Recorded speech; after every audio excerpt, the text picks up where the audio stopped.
I'll begin with introductions. All right. Fantastic. Welcome, everybody. Welcome to the spring 2023 BFA Conversations on April 28th. My name is Curtis Hidemasa Nickerson Arima, and I'm the chair of the Jewelry Metal Arts program here at California College of the Arts. This afternoon, we're celebrating three amazing students. Eza Kazamaki, who's an individualized student, Phaedra Freeman, who is a Jewelry Metal Arts student, and Jeriamias Arevalo, who is also a Jewelry Metal Arts student. Carrie-Ann Quick, who is our honorable guest, respondent, is joining us today. Thank you so much, Carrie-Ann, who I'll introduce now. Carrie-Ann Quick is a Southern Californian craftsperson and associate professor of jewelry and metalwork at San Diego State University.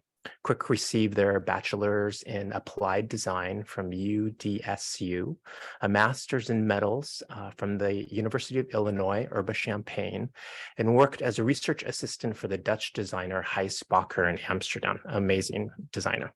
Highlights from their exhibition record include the Museum of Art and Design in New York City, Museo Franco Meyer in Mexico City, the National Museum for Women in Arts in DC, and Salon de Mobile in Milan, sorry for that bad pronunciation, as well as Design Week in Amsterdam. Quick's work is included in collections in the LA County Museum of Art, the Museum of Fine Arts in Houston, and the Netherlands Design Museum. Quick's research is rooted in exploring craft as a cultural phenomenon with the emphasis on material specificity and personal adornment. They've received numerous grants, including the Kinley Fellowship. Quick co-authored and edits the zine journal Craft Desert, and also does curatorial projects such as Secret Identity Projects, and is the co-author of the Effective Craft Manifesto. Thank you so much for being here as a guest respondent today. Also joining us today is Taro Hattori, faculty and chair of Individualized and Sculpture programs. Deborah Lozier, longtime faculty who have been guiding these wonderful students in senior project. And our steadfast captain of the studio, Russ Larman, who's our studio manager. And I also want to thank you all for being here. And I also want to thank Marilyn De Silva, David Cole, and Joanne Donovan, who are our faculty members, and the many staff and administrators who've supported these students during their time at CCA. I'm going to continue today's intro with a land acknowledgement. I want to acknowledge that we are all present in the places we reside because of colonization and genocide of Indigenous people. I want to honor the Ramaytush Ohlone people, who are the original inhabitants of Yelamu, also known as San Francisco, where we are broadcasting from here at CCA. I want to recognize the Ohlone, Chochenyo, and Karkin people in places that I've lived in the Bay Area. I also want to consider our connection to the land. That land is not to be thought of as a resource, but the source of everything, that we are the land is us. We do not exist without the land. And I vow to respect and honor the land and its original stewards who have continuously lived upon the land since time immemorial. Our community opposes all forms of individual and institutionalized racism towards all people, including Indigenous people, which discrimination has occurred through the omission and silencing of their voices. I want to encourage us all to discover and respect and honor the amazing Indigenous cultures from the lands where you reside and the areas your ancestors occupied. You can go to www.native-lands.ca to find some information about the Indigenous people from the lands where you live. Starting with the land acknowledgement is particularly appropriate with this group of students, as their work is connected to land, place, and environment and ecosystems.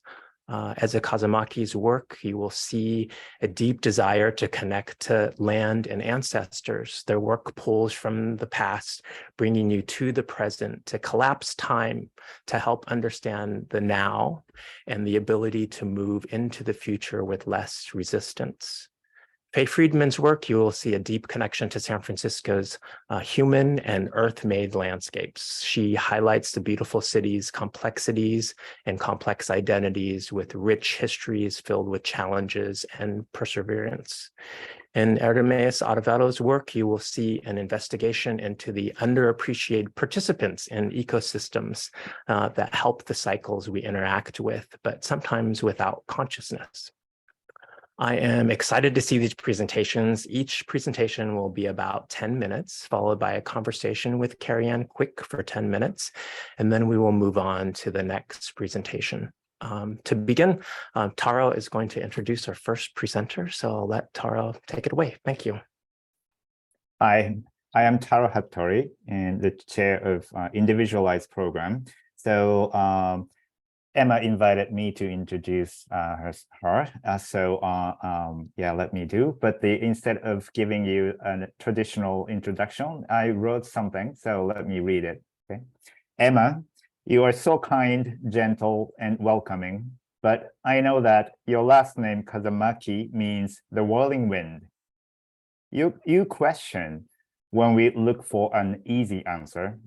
You trust when we get lost. Sometimes you get hurt when we are aggressive and cruel, but you heal us when you try to heal yourself. And you mend when you find whatever or whoever broken. You inspire a whirling wind into us when we forget how we hold our hands together. Thank you so much for carrying us in the way you're doing so yourself. Here, I want to introduce Emma Kazamaki and our proud Indie student. Yeah. Go ahead. It's gonna make me cry and tear up. Hi, my name is Emma, and let me share my screen so that you can see what I'm talking about.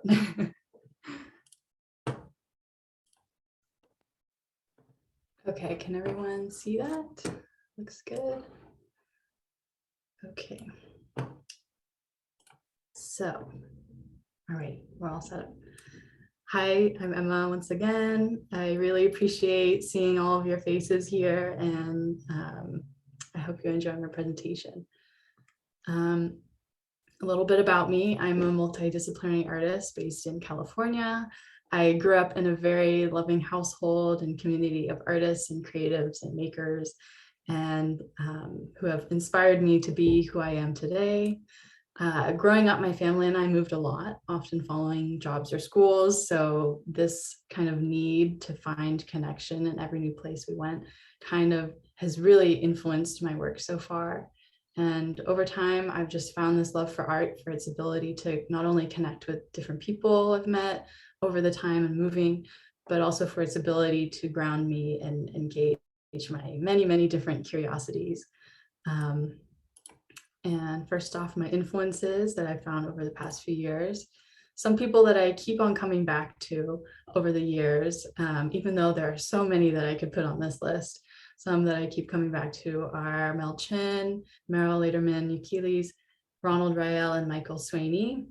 What inspires me most about these artists is their element of social practice in their work. I describe social practice as art that requires interaction and has people or the public or society as its main medium, often with the goal of creating change, social change, bettering the world.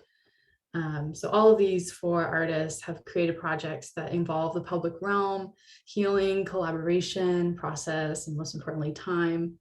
And these are all things that I'm immensely curious about and continually to draw into in my own art practice.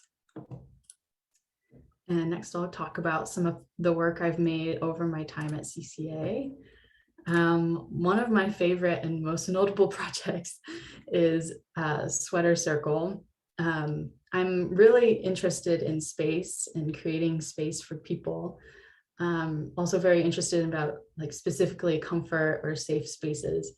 The original goal of this project was to find kind of a way to initiate intentional interaction with two people or more in a safe setting.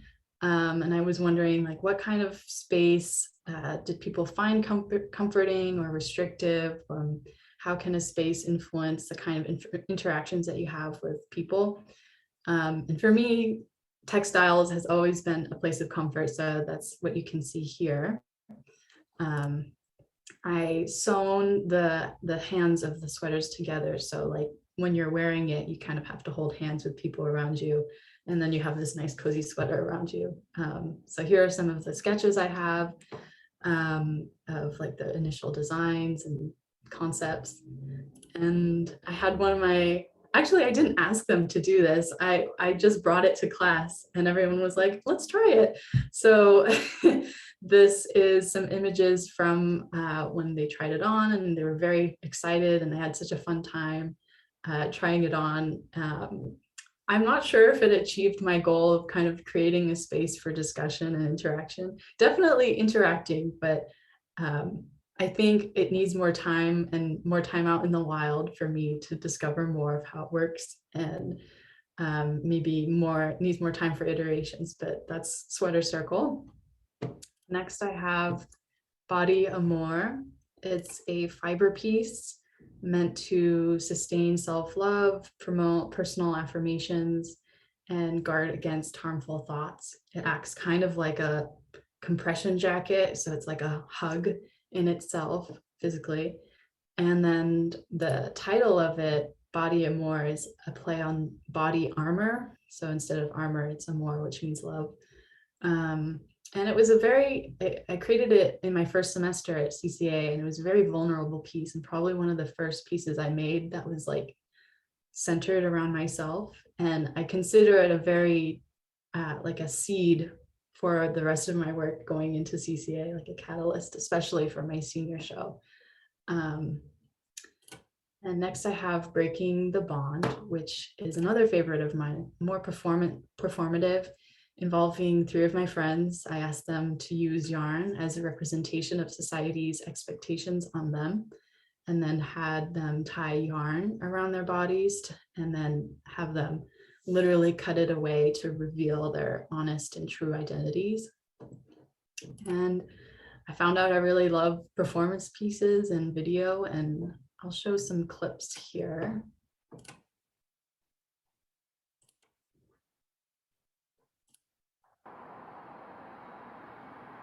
Well, I think one of the principal things that have been bothering me, not only about society but also my family, like the woman image, like the stereotypes, gender roles, like how women's supposed to be, how they supposed to look, like.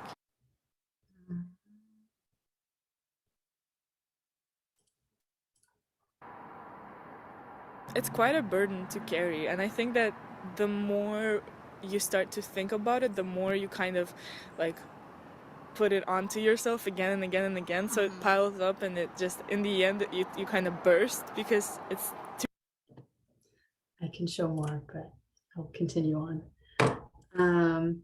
Another project of mine that I really want to share is my care podcast. It's a podcast that I made where I interviewed many of my close friends and family on the topics of empathy and care.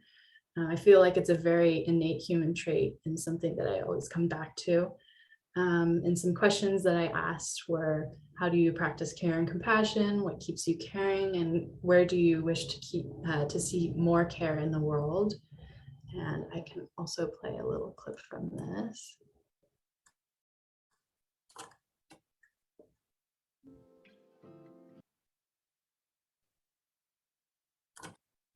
Actual care.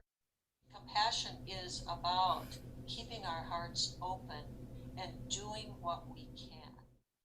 I feel like just being present is a lot of the percentage of perceived care. Just being respectful of people's time and effort that they put in, being polite. Okay, up next is my project Make It Reuseful. It was an interactive game in collaboration with CCA's Material Reuse Center. Basically acted as an outreach program for it, where people could get free materials and also donate materials they no longer wanted. It's kind of like a Mad Libs type game, and it really engaged a lot of people on campus, which I enjoyed.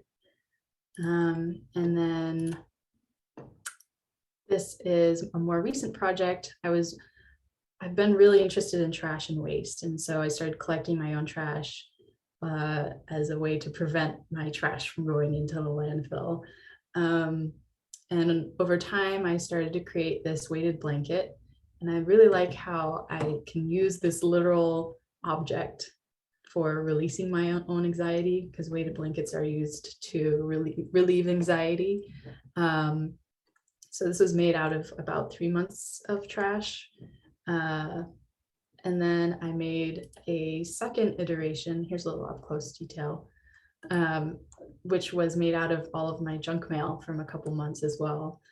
So Tara loves this.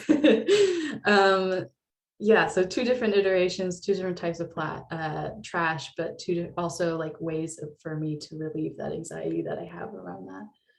And then this is my chatelaine that I made that was also included in my senior show in relation to self-care, specifically for me. And it's also in conversation with my relationship to my own like Japanese identity, kind of a reckoning with mixed race identity and loving and accepting and loving myself.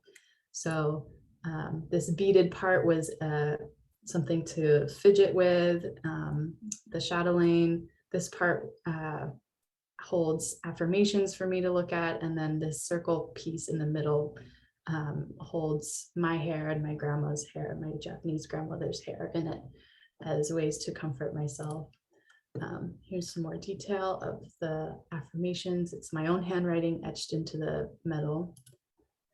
And this one kind of, it's like a locket almost. And onto my thesis, I'm running out of time. So it's been a very long process for my thesis show. It started with a letter that I wrote to my grandma in Japan when lockdown happened, this sort of longing to see her and not able to actually access her. Also, like my whole life, I've been disconnected by land and language. So I just needed to get it out. And then in art terms, it kind of translated it into these woven pieces that I made, really showing these kind of imperfections and gaps, which was very similar to like how I saw that relationship, all these unknowns and these distances. And so this was one of the pieces shown. It's in the middle hanging. This was from the actual show. As you can see, the front, there's hanging pieces, in the back, there's some pieces on the wall.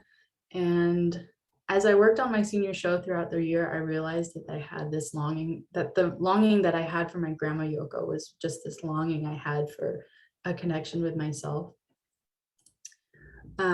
So from this front of this space, as you're looking at the front, you see the embroidery pieces. And then once you walk past them, it turns into this sort of space, this affirmation space, which is me realizing that I need to like focus on myself. To this wall of actual copies from my journal, which I kept some of them, I blanked some of it out.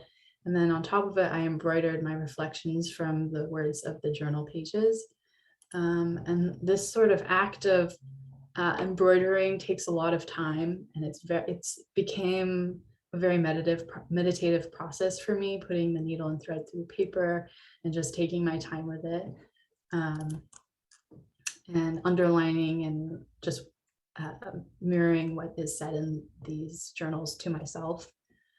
And then on the floor, I had kind of like a main altar piece, the table that I made that was just a challenge for myself to learn something new.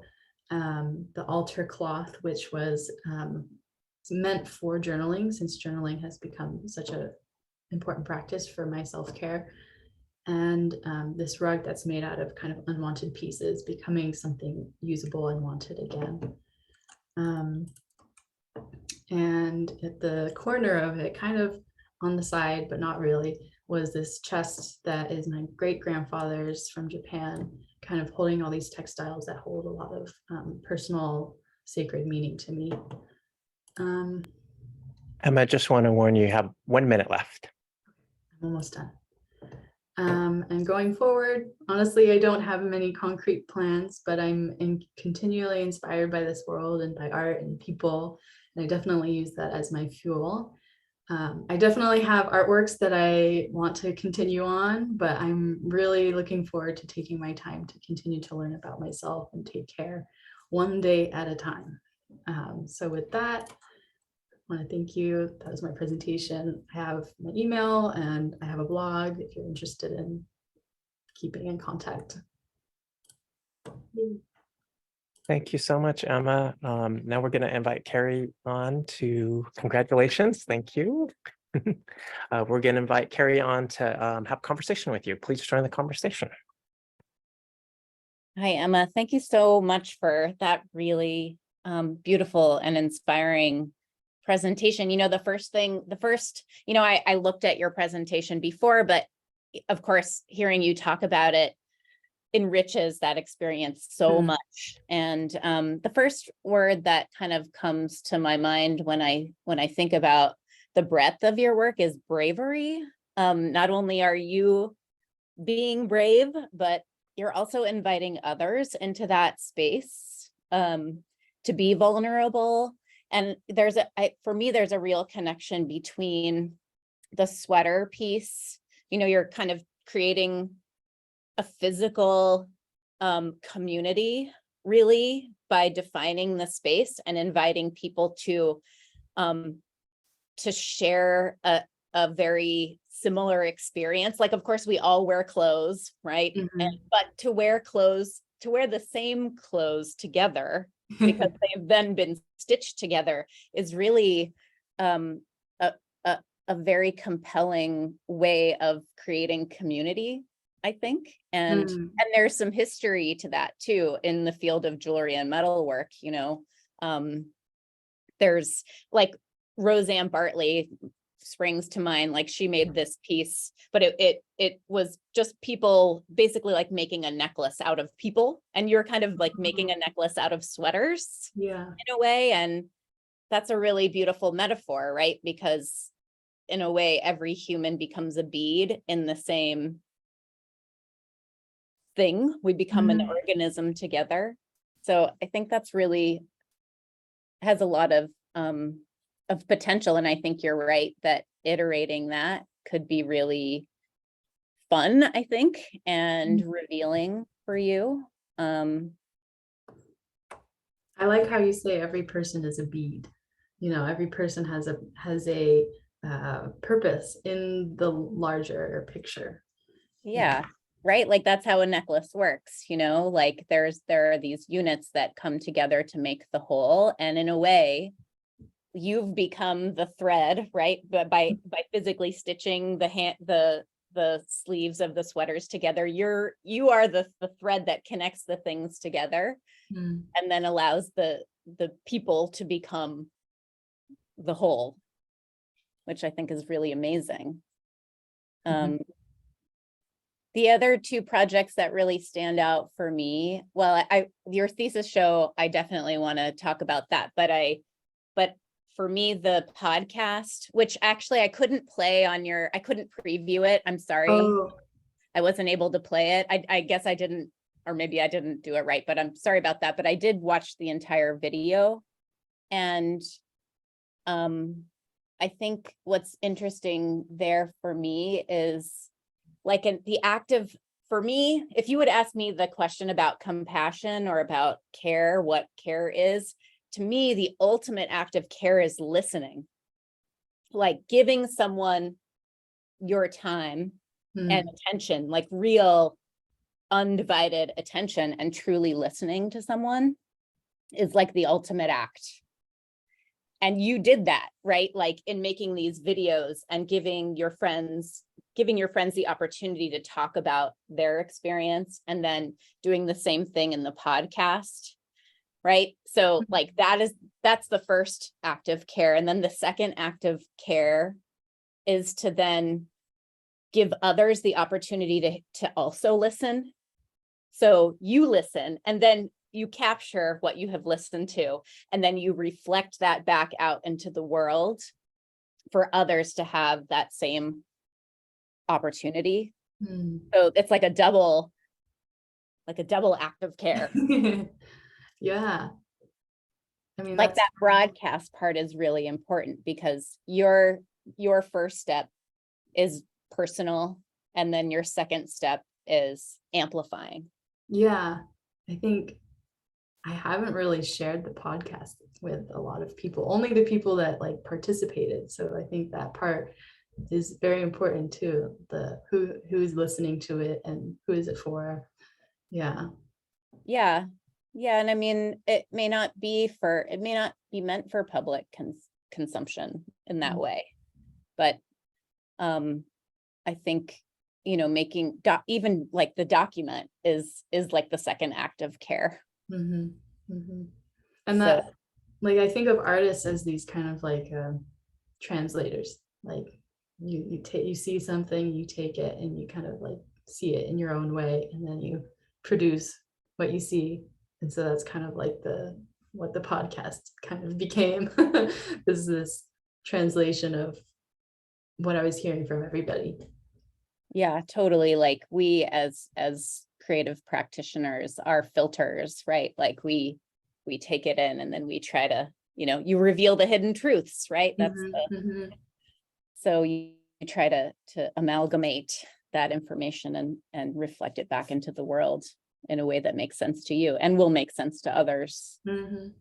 Your thesis show is very beautiful and very personal, and I think the act of weaving, for me, that really connects back to the sweater piece, where you're taking, I mean, that's what the making of textiles really is. It's taking the units, the individual threads, and making them something more than their parts. To weave the cloth as a metaphor for belonging and community, and shared responsibility in a way. Like essentially a woven cloth is like, can be thought of as a metaphor for like the societal agreement where we all support one another, and we kind of, drive on the right side of the road, and,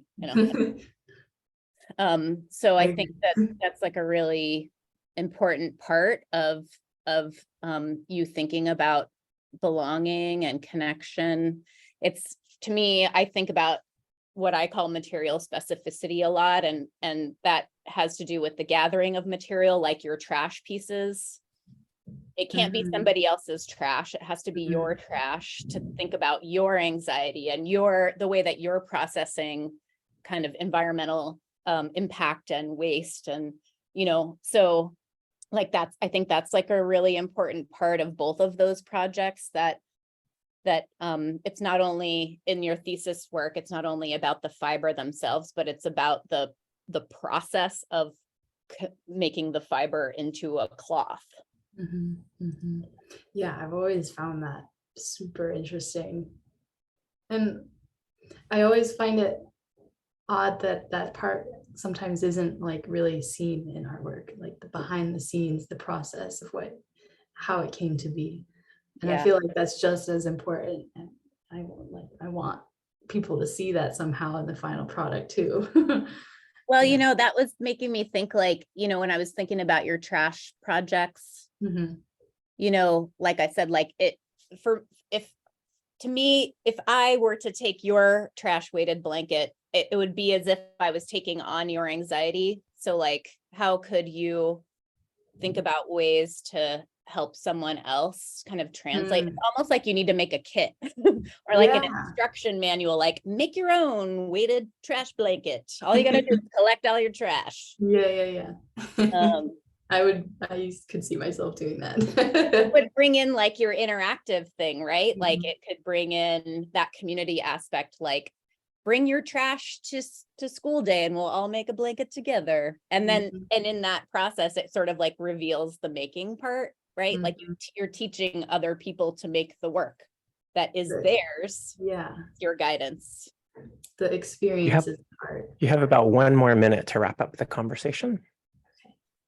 I'm really excited for your future. And I think you have, you have a lot to say, and for me, there are sort of like 2 tracks. You have this like interactive community building kind of track, and then you have this like personal track that I think they are important to explore in parallel with one another. They will influence one another, certainly.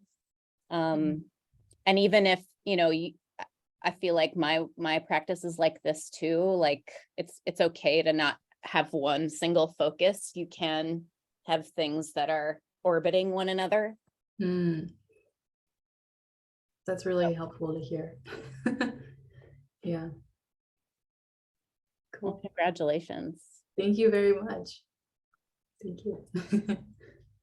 Thank you both so much. That was a great conversation. We really appreciate it. Next up, we have Deborah Lozier, who's going to introduce Faye. Did Faye share her presentation with you? Sorry, my everything just died, but I think I'm back on.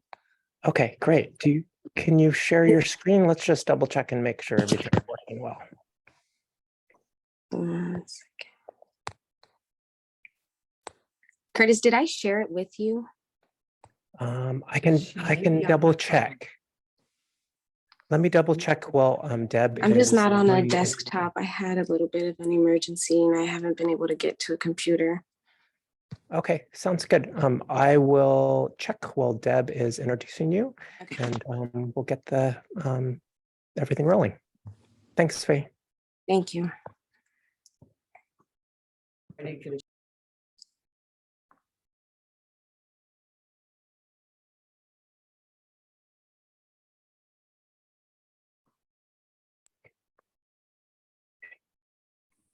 Okay.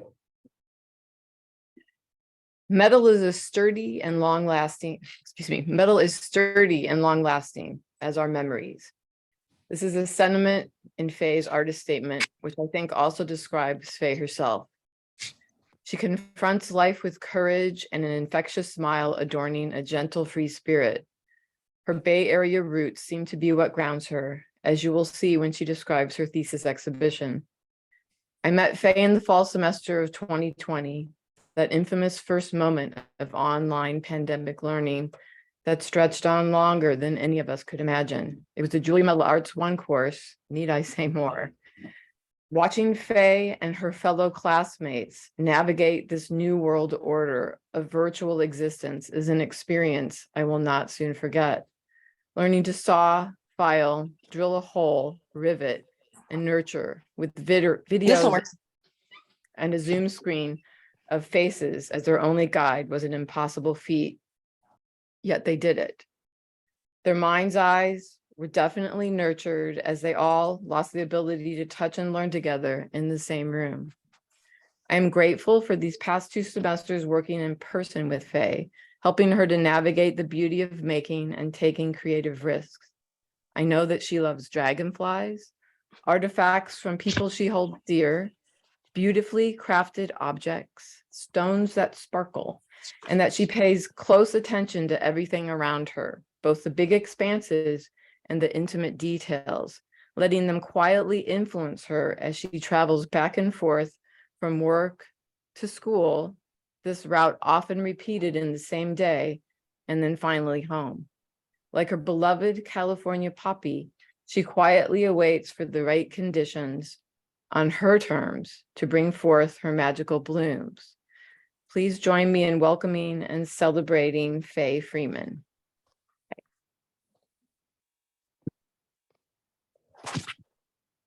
Okay. Grace, were you able to grab it? Yeah, Okay. yeah, I'm going to go ahead and share my screen, and then you can just tell me when to move forward with your presentation. Thank you.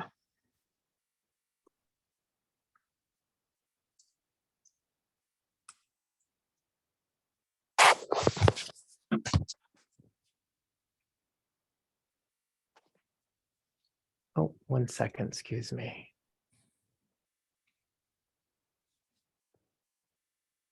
Ooh.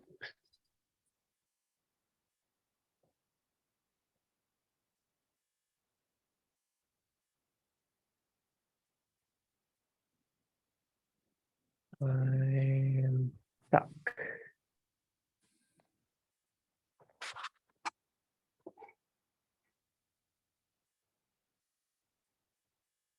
Sorry, everybody. It seems like I'm stuck.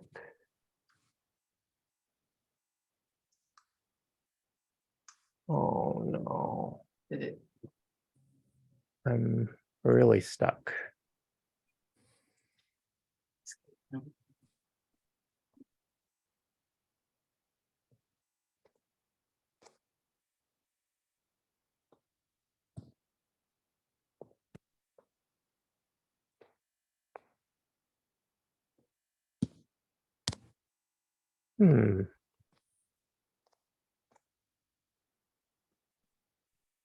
I can't do anything.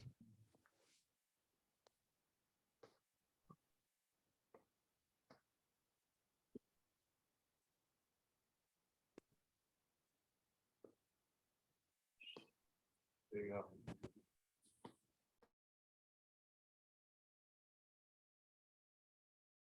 Sorry about that, everybody.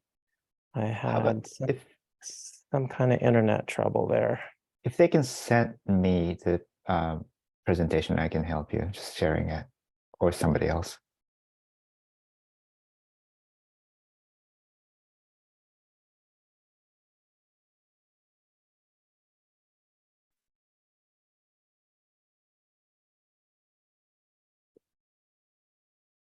Didn't you share it to Tara? Yeah, Peter, do you want to do it? Let me just type in my email address, okay? Okay, that would be great. Yeah, In the so meantime, I'm Faith, going to try share it. it with Tara. I'm going to try to pull it up again. We got it. So, There it is. Phaedra, did you see the? Oh yeah. Yeah, I sent it to you too. I sent it to both. So I hopefully. think we got it though. Okay, Go ahead. I think I'm good now. Okay. Sorry Okay. about that. Good.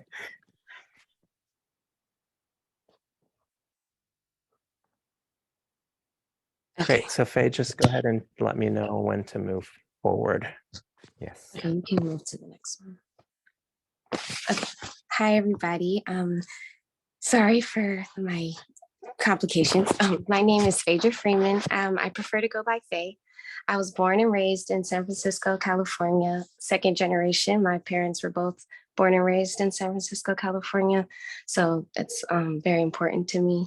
I've lived in different cities all across the Bay Area, which influences my everyday life, as well as my interests in art, and just opens my eyes to different perspectives of the Bay Area. School's always been challenging for me, but art started to make it more enjoyable. And I'm still trying to find my preferred niche in art. It's geared towards jewelry and metal arts, but I just enjoy art and being creative in general. Another big aspect of who I am is that I'm mixed. So this is pictures of both of my grandfathers, and they just mean a lot to me, and also means a lot to me just to be of mixed race. Yeah, Curtis, you can go to the next one. Here's a little bit of my artist statement. My work is an examination of life experiences and emotions from my own perspective, using precious and semi-precious metals to create art in a wearable form through hand fabrication and casting. Organic shapes combined with geometrical shapes express the fluidity of feelings and emotion. By creating jewelry from metals, emotions and experiences are translated into physical form and connection. I wrote that because I have just a lot of different life experiences that happen to me and different traumas, and making art helps me release some of my emotions and just helps me get past some of the things that go on in my everyday life. This is some of my old work. I came from City College before I transferred to CCA to do jewelry metal arts. I just did a lot of drawing and design. the first picture is the first piece of jewelry that I made. It's a sterling silver ring. Most of these are charcoal drawings and some acrylic paint. Curtis, you can go to the next one. These are some of my influences when I think about making art and what I want to do. The first one is Alan Maggs. She does a lot of like large scale street art and murals with spray paint and acrylic paint. I feel like street art is also a huge influence on me, just seeing non-traditional art is like helpful to me because I'm not very traditional in the way that I do things. One thing that also is very influential to me are the 131 hearts of San Francisco. Each heart has a different meaning, a different artist that may be portrayed, or a different creative aspect. They're like each made individually and uniquely. So I love the hearts of San Francisco. They're located all over and they each have their own emotions and stories. Another artist that inspires me, her name is Harwell Godfrey. She's a jewelry designer and she's based from the Bay Area. She's a Black female jewelry artist, which you don't see a lot of. So looking at her work and the things that she does is also very influential to how I see my work and what I would like to do. Curtis, next. These are just some images. Of course, the Bay Area inspires me always. This is where I'm from, it's all I know. So these are images on the top, are images of a lot of the places that I am around or where I'm from. The bottom are some images of street art that I really like and I often see a lot in San Francisco. Next, Chris. Okay, so this is a dragonfly that I created. I casted this dragonfly in Joanne's class. Dragonflies hold importance to me because they are symbols of change and adaptability. And I feel like just being at CCA, I've gone through lots of change and transformation, and they're also symbols for self-realization. So I feel like the dragonfly is my symbolic animal for like my entire experience being at CCA and even just before that. You can go to the next one, Curtis. So that's wax, and then here is the dragonfly casted in bronze. You can go to the next one, Curtis. These are also just some dragonflies that I did for a button project. Dragonflies are just important to me and they hold a meaning in my heart, namely because I've just had to adapt a lot and go through lots of changes that I just wasn't expecting. So I've grown attached to dragonflies as symbolism and as my symbolic animal or my spiritual animal. You can go to the next one. Here is a bracelet that I made in hollowware class. My inspiration came from Ikebana, like flower arrangements. I really enjoy using natural forms with more structural forms. So this is one of the earlier works that I made. Go ahead, Curtis. This is a box that I made. I'm really drawn to my environment and the stuff that's around me that usually influences what I'm working on. So this was the photography building at the old Oakland campus. I really like the structure of the walls, so I tried to incorporate that in my box that I made. You can go to the next one, Grace. Yeah, so I focused a lot on making the wall texture the same texture as the box that I created. And then I used different metals to simplify all the different majors that were in Oakland still, which was mostly printing, glass, and jewelry. We can go to the next one. This is like the start of my thesis show. It's kind of how I worked out my ideas. I use the collages. Curtis had me make collages to kind of help get out what was in my head. So I think that helped a lot. The collages helped me focus on what was important to me. It helped me focus on what was important to me and just where specifically those places were in the Bay Area. More of the concept of my show, I titled it Beauty in the Bay because I just have a lot of bad things that happen to me, or, just traumatic things. And I like to just focus, especially when I go to school, on like the good things and the positive things that come out of being from here. So that's kind of where this generated from, was just kind of to escape from my everyday life and just be more positive. You can go to the next one. So here is pictures of my installation.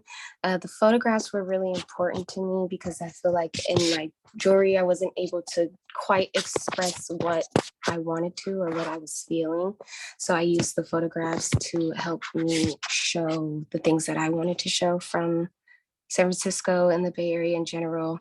I've lived in Oakland and San Francisco most of my life, so most of the pictures are either Oakland or San Francisco.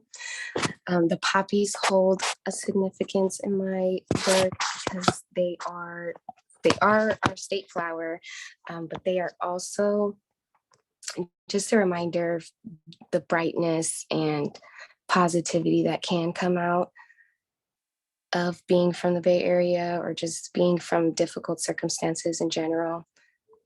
The cement blocks, and I also created barbed wire to kind of bring a street feel into my installation, because a lot of what goes on in San Francisco and the Bay Area is on the streets, and a lot of people live on the streets. So I feel like that aspect was important. Also, poppies are endangered, so I just wanted to bring awareness to that and show them in different ways. The middle canvas is just a printed version of my drawing that I did, and on the sides are actual photographs of poppy fields along the coast. I just go to the next slide. So I added the cup in the corner. I've done things in the past at City College that revolve around homelessness and housing. So the cup is there for me because I've worked downtown San Francisco most of my life. And you just see homelessness everywhere. I've also volunteered at shelters, and it's just very different to see homelessness on the street versus homelessness in the shelters. You think that all people are a certain way, or they became homeless for certain reasons, but they can be just regular people. So it was important for me to add the cup with the change just to bring awareness to that as well, because that is a big part of Bay Area culture, is homelessness, unfortunately. In the left side, those are some of the rings that I created. The heart ring is influenced by the hearts of San Francisco. The Bay ring is just for the Bay Area. The wavy ring is for Lombard Street. And the ring below that kind of has a bark texture around it for redwoods. You can go to the next one, Curtis. I also hand carved a cable car, and I casted that as well. On that shelf in my installation, I also put some things that I found and some things that I just wanted to make sure were included. So the bench is really important because I've spent a lot of times walking, and there's lots of just random benches around in San Francisco. So I felt like that was important, as well as the coyote. There's just been I've seen coyotes all around. I've seen coyotes taking dogs. So they are definitely relevant here. And then I also have a coin, which was also part of my process of creating my thesis show, was this coin that I found at my father's house. It's an old cable car coin that has SF in the middle of it. I would like to do something else with that coin in the future. I had a plan to use that in another way in my thesis show, but I wasn't able to. Curtis, you can go to the next one. So moving forward. And Faye, just so you know, you have about 1 minute left.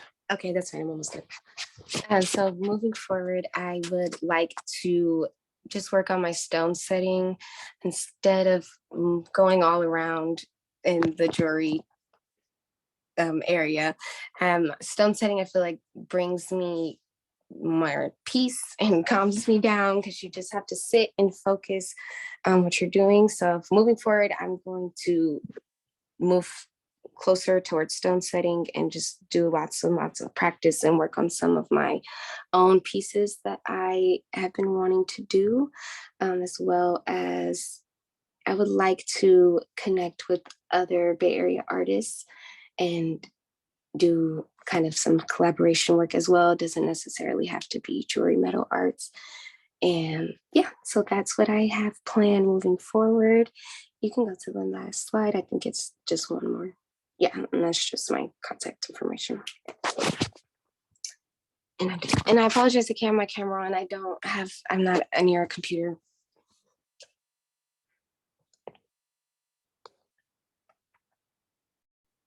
Great, thank you so much, Faye. So appreciate it. That was fantastic. So if Carrie can join the conversation and you and Carrie can talk for a little bit. Absolutely. Hi, Faye. It's nice to meet you. Hi, how are you?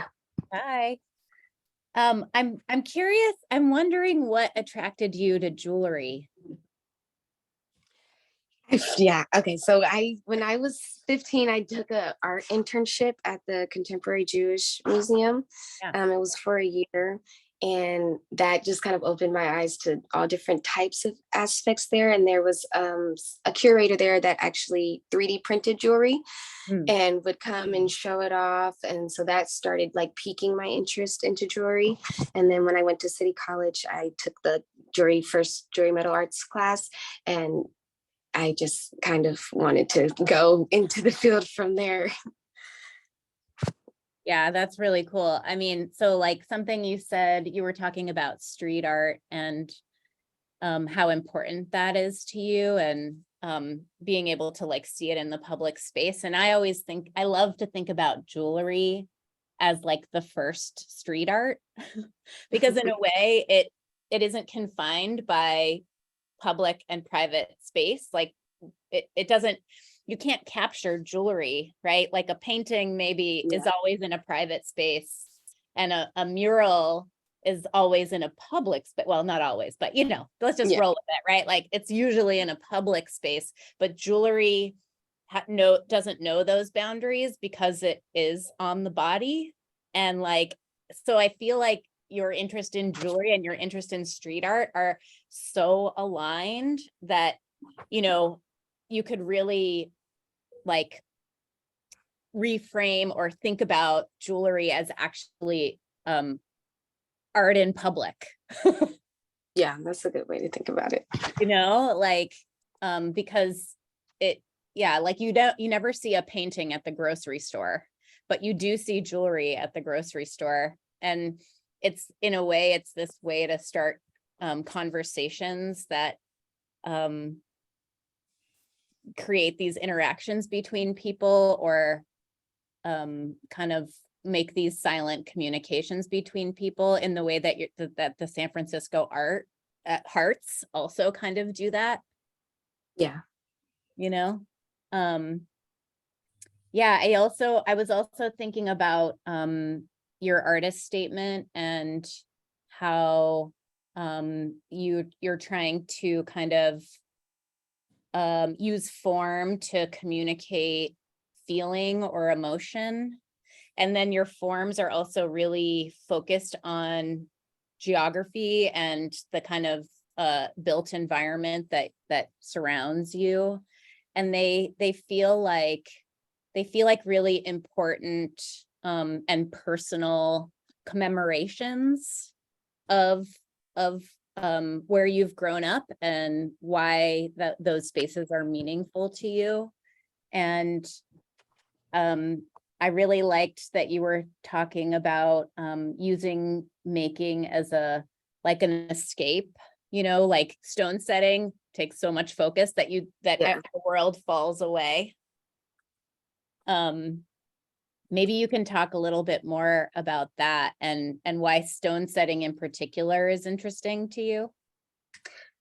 I think stone setting attracts me more because that's like the first thing that comes to mind when I think about jewelry is like stones and sparkles, or so that's just always in the back of my head. And just during the process of learning how to stone set, I enjoy the process of doing it. And it's difficult and it's time consuming, but it's like so satisfying once you're done. So I think that's what gets me more with stone setting. And even casting is like once it's finished, you actually like have something to show, which is what I like. And also one thing I want to say about jewelry is most of my jewelry has been gifted to me. So that's also like a huge thing that I consider when making jewelry is like the symbolism, and that's where emotion ties in, because most of all of my jewelry has been gifted to me by family members or for some sort of occasion. So that's almost always tied into a feeling or a memory. Yeah, so that's like the commemoration thing too, Yeah. in a way, right? Like it reminds you of the person, it reminds you of the reason for the gift. I think that's pretty important. It also strikes me like that the stone setting part and related to the your love of poppies and that bright color and sort of the positivity that color brings. In a way, stones can do that too, right? Like that sparkle, that yeah, definitely.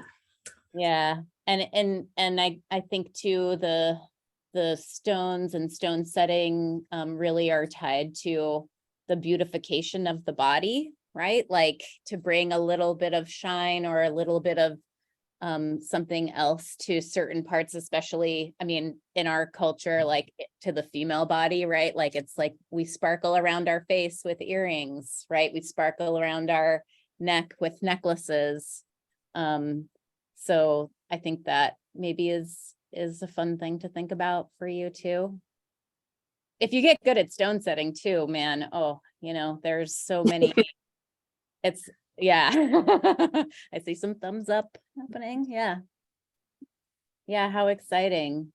Are you planning on doing, aside from the stone setting, like maybe combining some of what you did in your thesis work with the stone setting, like using these kind of monuments? Yeah, I would like to continue. I feel like my thesis shows kind of like a start of something. I would like to expand that, but like using multiple mediums, not just jewelry or painting. So that would be like another ongoing work that I would work on, just, you know, using different mediums to express the same kind of concept. Yeah. Yeah, I think that's really exciting. I guess I'm also thinking like, you know, what happens if like you make a cable car and it's like bedazzled, you know, it's like more than a cable car. It's like the extra cable car.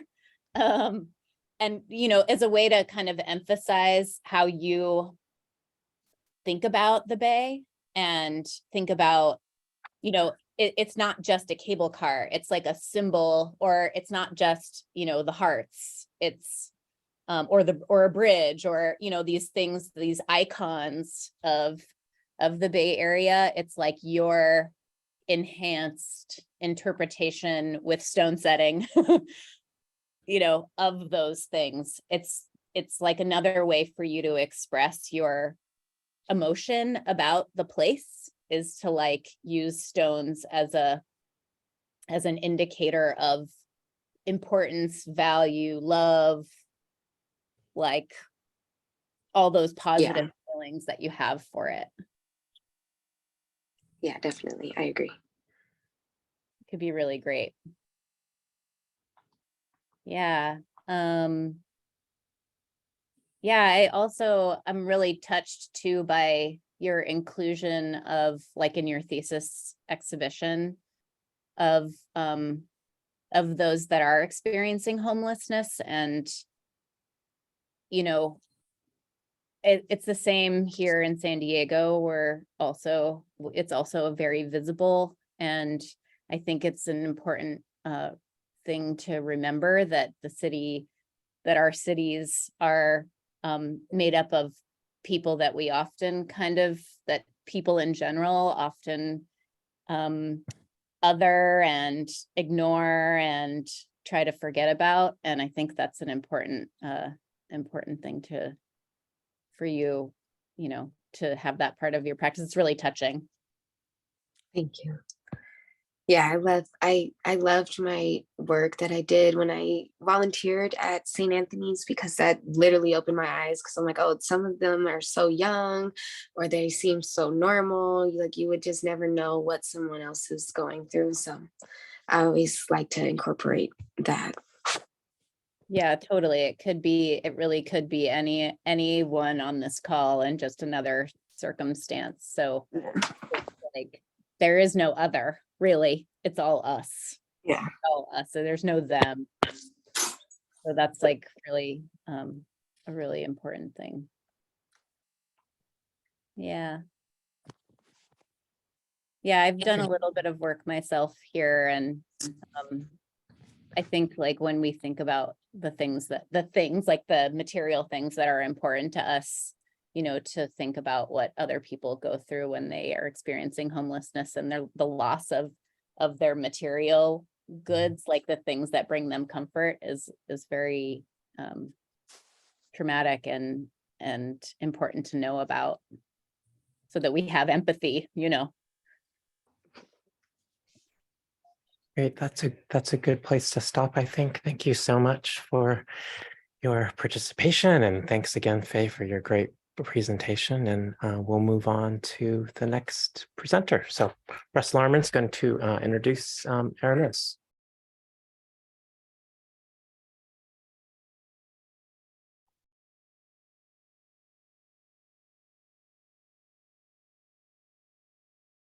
All right, hi everyone.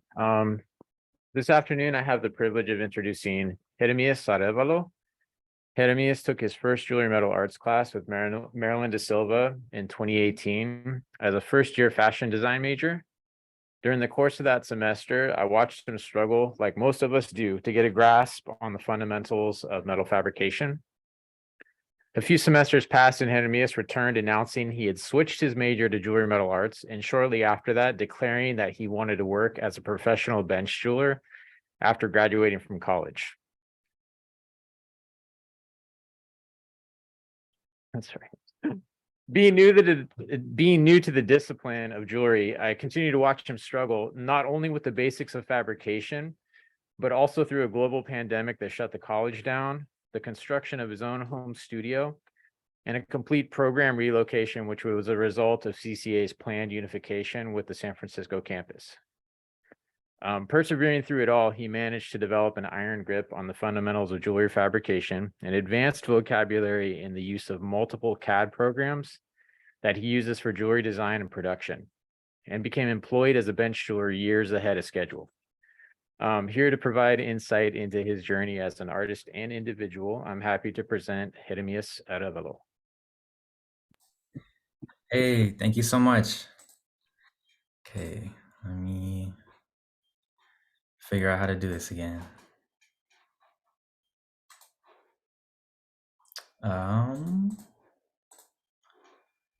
Did that work? Okay, awesome. Okay, so thank you, Royce. Not only for introducing me, but for the reason I chose you to introduce me. I never really felt like I belonged much at CCA. I always felt kind of out of my element, even in that Jewelry 1 class that I took, but you really made it a safe space for me. You read my name on the tool checkout list and was the first person to pronounce my name right. And after years of struggle through pandemic and change, you were always very passionate about me as an artist and encouraged me to do better. I consider you a mentor and a friend, so thank you again, Russ. Okay. All right. So, yeah, my name's Jeriamias Arevalo. I was born and raised in Oakland, and I've always had a great fascination with all the things that creep, all the things that crawl, the things that you may try to hit with a newspaper or a slide away from you or swat at while you're doing work. So for many people, the muses I choose for my work can come off as slightly grotesque or weird, but I really want to capture the ways that they bring beauty or excellence in techniques into the work that they make. These artists here, Q Hayashida and HR Geiger, are like two of my biggest inspirations, and the biggest muse that I have are the animals and insects that I've decided to keep in my home, that my mother has allowed me to keep in my home, I should say. This on the left is one of my first explorations into learning CAD, learning 3D modeling, and the process of transferring that into jewelry and into metal. It is my Janus ring. Janus is a character in Greek mythology who has two faces and who is a symbol of eternity and youth and age, and also the end of youth. And I made that piece during the pandemic, and there was definitely a feeling of time being bent during that time. On the right are my pitcher plant earrings. These were a little combination of fabrication and also casting and 3D modeling. This was just a really fun exercise in bringing something I'm really interested in, which is carnivorous plants, which are just a weird anomaly in nature, and making them into pieces that could be wearable and that people would be interested in. There's a little bit of a better picture at the Janus ring. That's my ocular obsession ring on the right. That one was very fun to make. I know eyes are kind of a cliche aesthetic piece in jewelry or in art in general, but I wanted to make one that looked like that it was crawling with eyes, because that's a lot of the time I think what people feel when they look at insects and things, watching them in the shadows. This is my castle ring. This was just something that I think I even showed it to Russ, and Russ, the designer beforehand, and he was like, that's not going to be comfortable. That's not going to work. And I decided to try it out anyway. And definitely had to do some modifications, but it was just something that I wanted to feel like was rough and hard on my body, that I could rub almost like a stress toy or something like that. And then just refining my stone setting skills as well really was fun with this piece. These the two going from left to right are very new pieces. Hidden Host, the owl in the tree knoll, was very, very fun to make. Owls are my favorite animal, but I can't really own one. And I've always admired how beautiful they are. But in nature, the purpose they serve is that they're an apex predator of the sky, and they rely on surprise for everything. And so instead of having them out, in an aesthetic way where they're resplendent in glory, I wanted to have them in the way that they really are in nature, hiding and waiting for the right opportunity. The middle piece, Carrion's Gaze, that is just my interest in how black ravens' eyes are, and how intelligent they are. So that's a star sapphire. So when you hold it up to the light, there's a little star that shows up. And I sculpted those wings on the side as well. Vein was a ring that I made during the pandemic, with a lot of help from Russ. And I wanted to make something that looked infected, that looked magical in some way, because of during the pandemic, like everything felt so scary just leaving your house. And I wanted to almost feel like I had a protection, like my own sort of infection ring.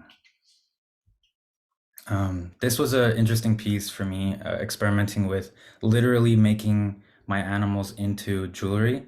On the left is one of my tarantulas, and on the right is a molt from a tarantula that I had, that I used instead of a wax model for the lost wax casting method.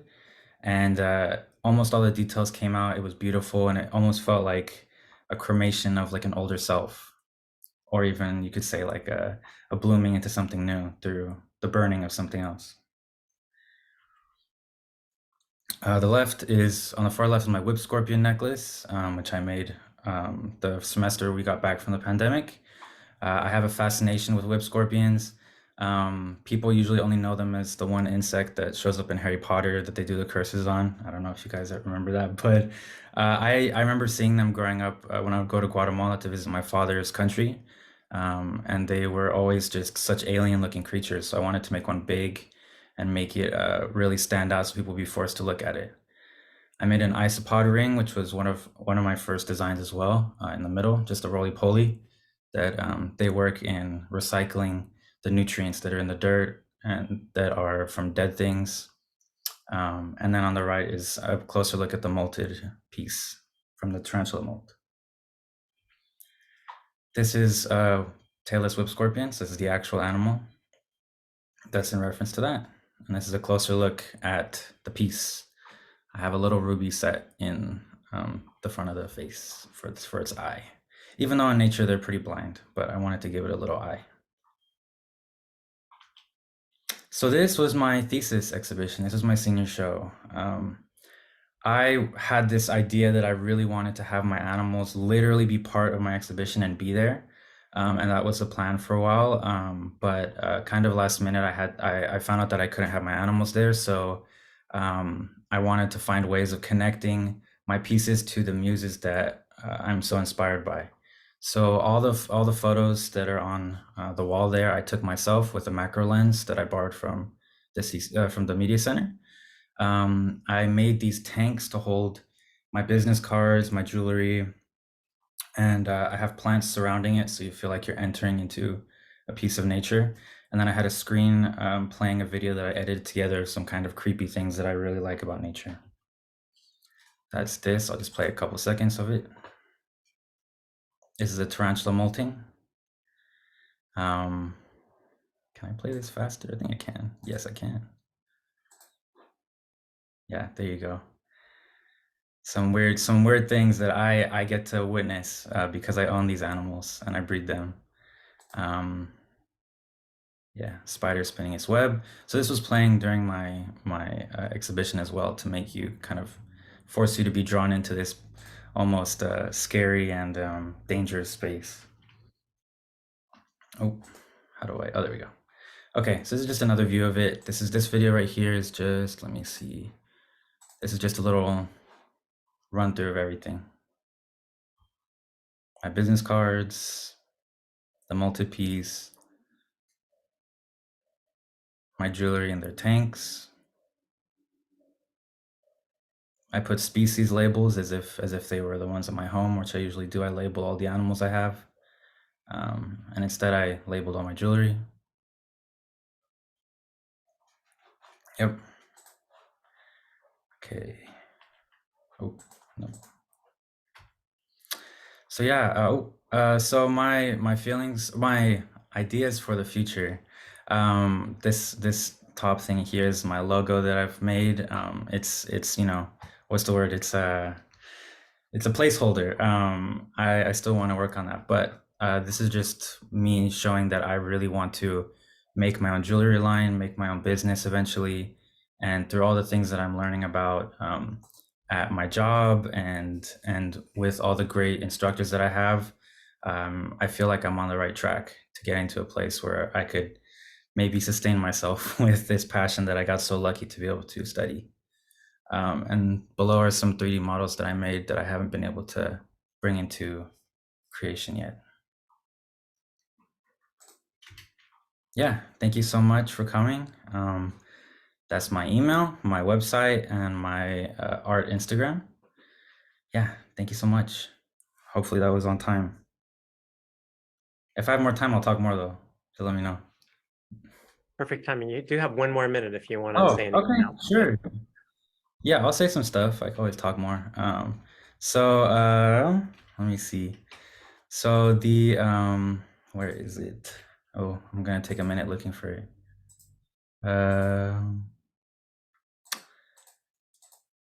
Yeah, I really want to make more work about my father's country of Guatemala, which is where all my extended family are from. And so I think that this tailless whip scorpion is kind of me allowing myself to make something that would connect me to that. And transitioning into my further work, I really do want to take more of a, I guess, I don't know if the right word is introspective, but more of like a look inside of myself and really pull out things that would be a lot more artistically energizing or more vulnerable as concept pieces for the rest of my work. But as I've gone through financial troubles myself and through just so many issues with just the pandemic and having to get a job and all these other things, I just felt like I wanted to design all my work with the goal of, potentially making it something that could sell. But in the future, I'd like to make work that really can stand on its own and doesn't need to have me leaning on it for food or something. Yeah. Is that a minute? Yeah, that's perfect. Thank you so much. Carrie, if you want to join the conversation, that would be great. Congratulations, Jeriamias. I would love to. Wow, you're very skilled. Congratulations on this really, really accomplished work. First of all, I don't think you have to. Oh, sorry. If you could unshare your screen, that would be great. Yeah, sorry about that. Yep. All right, there we go. Thank you. Yeah. I just first want to say that I don't think you have to choose between making work that sells and making work that is maybe, as you put it, stands on its own. I think this work does stand on its own, and I think that it's very reasonable, and it is the reality for a lot of jewelers that we have a bread and butter, and then we have the thing that maybe is a little bit outside of the conventions of jewelry that maybe isn't quite as marketable, but is where we find room for our self-expression. So I think that that your jewelry, definitely there is a market for what you are making, 100%. Like I just can't help but think of Guillermo del Toro and I don't know, Jonan Vasquez. I don't know if you've ever read Johnny the Homicidal Maniac, but that's like a comic book that is very aligned with your tastes. That's really about the grotesque, but kind of the beauty in it.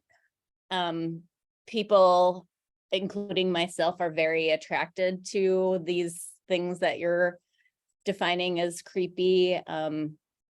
So I definitely think that you can do both. You can absolutely do both and do them both simultaneously and find ways for the things that are really pushing you creatively, find ways to bring those into the production work or the work that is kind of helping you put food on the table and pay the rent and all that good stuff,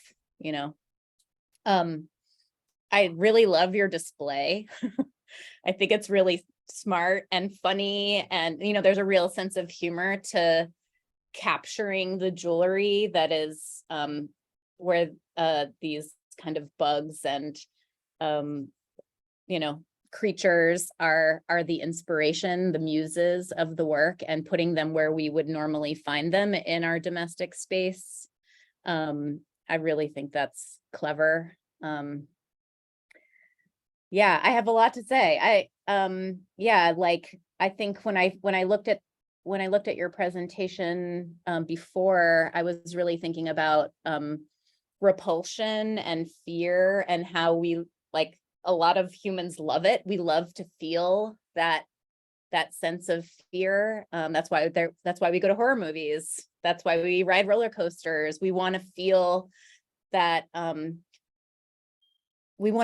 emotion, and there's something so compelling about being able to have the thing that you're referencing and be able to handle it and hold it close and still be a little afraid, even though you're safe. Like the whip scorpion. That's a very realistic rendering of that whip scorpion, your neck piece. So, you know, there's something so like makes your heart go a little bit faster, right? Like we have the amygdala, which is like the part of our brain that responds to threat stimuli, you know, it like fires a little bit. You're like, ah.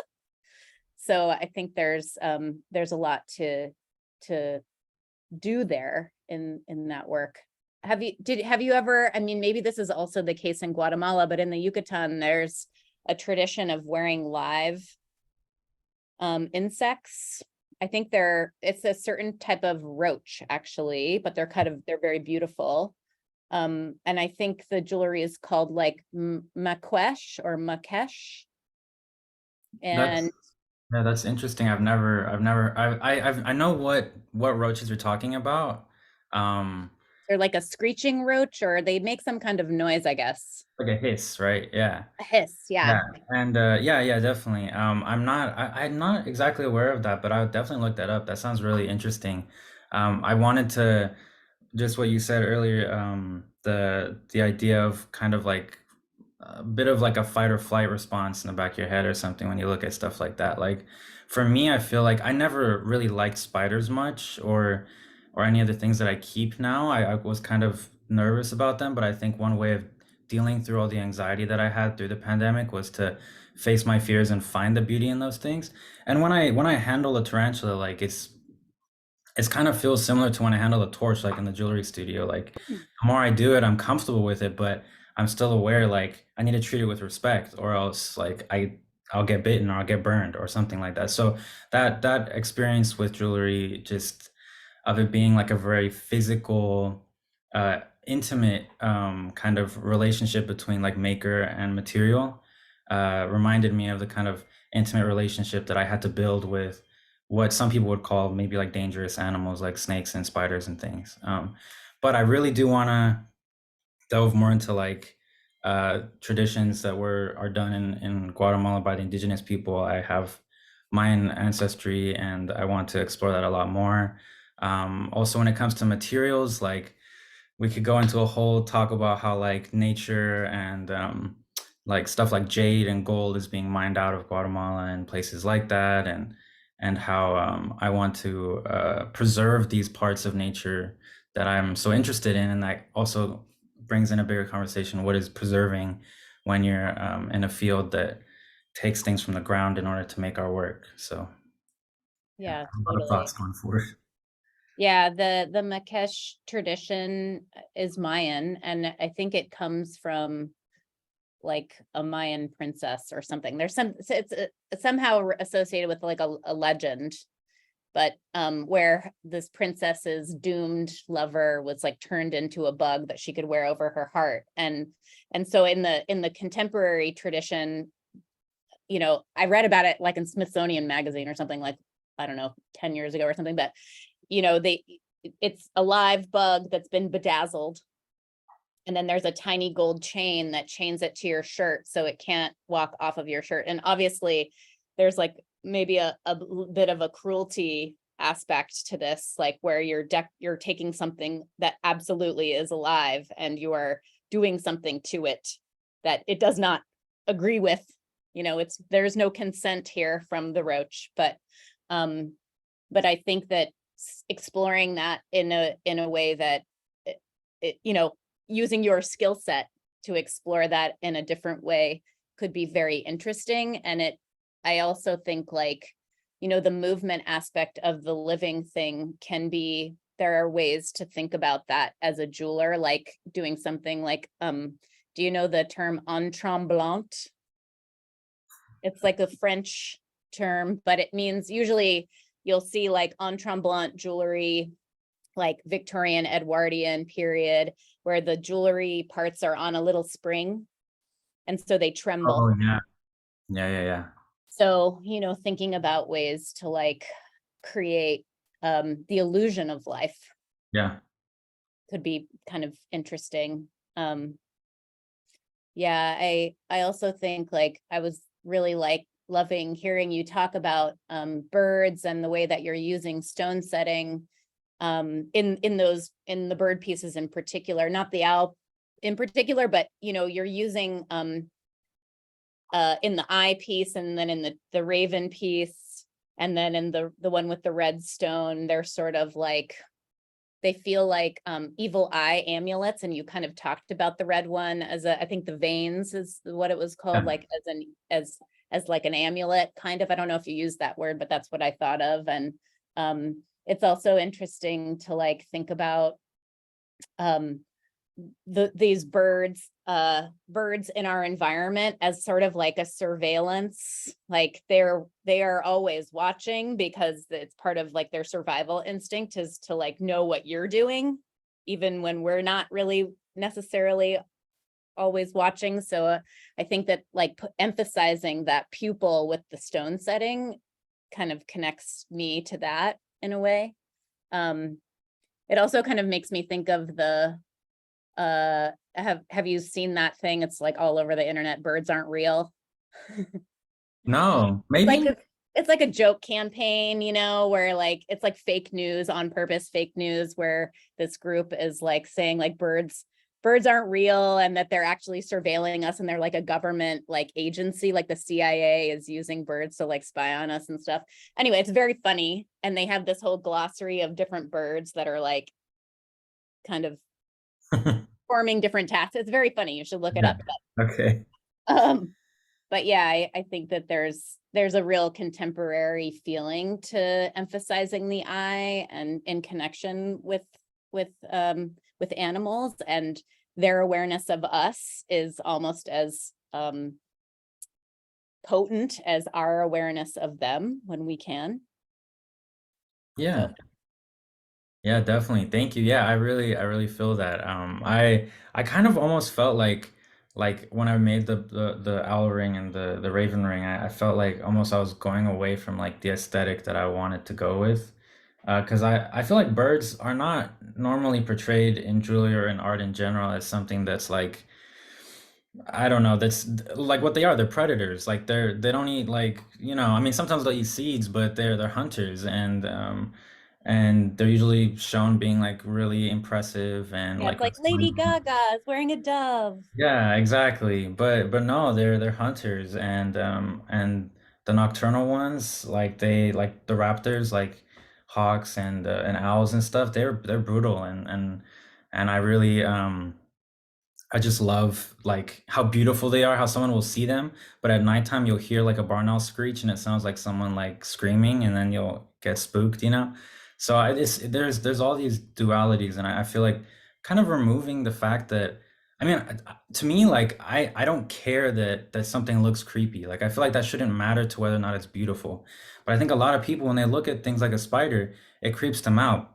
But I think we're portraying too much of like what you said, like that amygdala, like we're letting that steer how we interact with nature around us. And I almost want to take that part away and be like, that doesn't mean you can't enjoy this thing, because it's not all about us. It's like about them.